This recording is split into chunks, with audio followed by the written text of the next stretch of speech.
Hi, I'm Cheryl Bernardi, and today I want to challenge you and me to stop looking for a hero, but to become one. This thought came to me after I completed reading a book called Hero on a Mission by Donald Miller.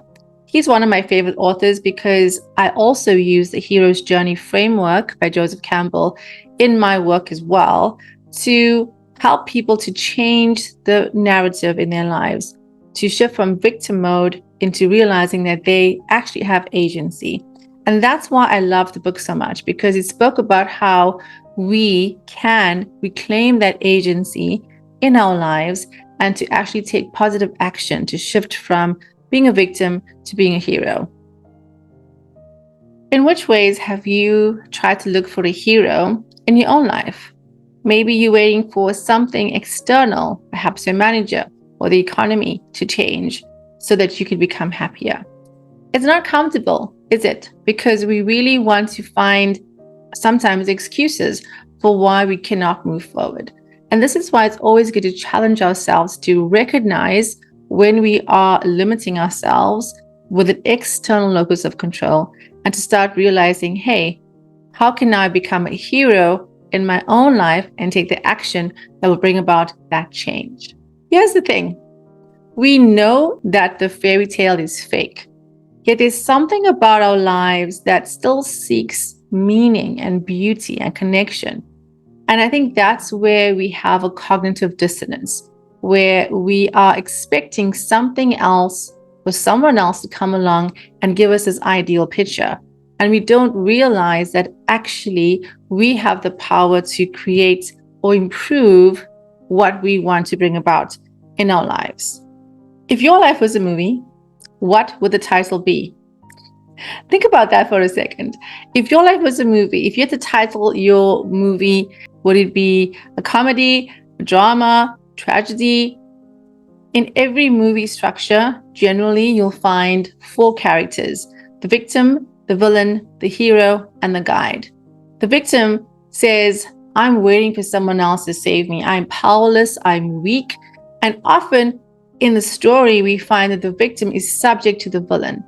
The victim is attracted to the villain because of a perceived strength. And this is what I was uncovering in the book Hero on a Mission, was the victim energy and the villain energy and the hero and guide energy. It was really, really powerful, where he spoke about how the victim energy is somebody that's always waiting for someone else to come and change the story and often can't even receive the help when offered. The villain, on the other hand, seems strong. And think about people in our world that are villains, where their power comes about because people perceive them as strong, but they actually only have selfish interests. And often in the story, the victim is subject to the villain's power, and the hero has to come along and save the victim.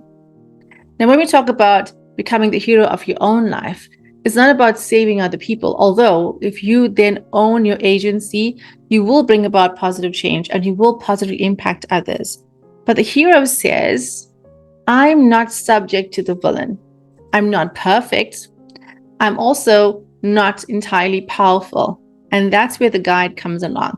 The guide is someone who has overcome many challenges, many battles, and serves as a mentor and a support to help the hero to grow into a place of strength. So victim, villain, hero, and guide. What role are you currently playing in your life, in your own movie right now? There's a lot more to unpack, and I will do more content around this because the book was really good in helping me to get some puzzle pieces connected in my own story. But essentially today, I just want to tell you that you are not in a fixed story. You may have felt that certain elements of your life is fixed and you can't change that. But I want to remind you today that you are not stuck in a role. If you feel that you are a victim or a villain, you can change from that. You can edit the narrative. As someone who has written books and is still writing books, the process of writing involves numerous edits. And even the published version is not final. There's always edits you could still do. You just have to kind of finish the product. So all I'm trying to say is that your story is a work in progress.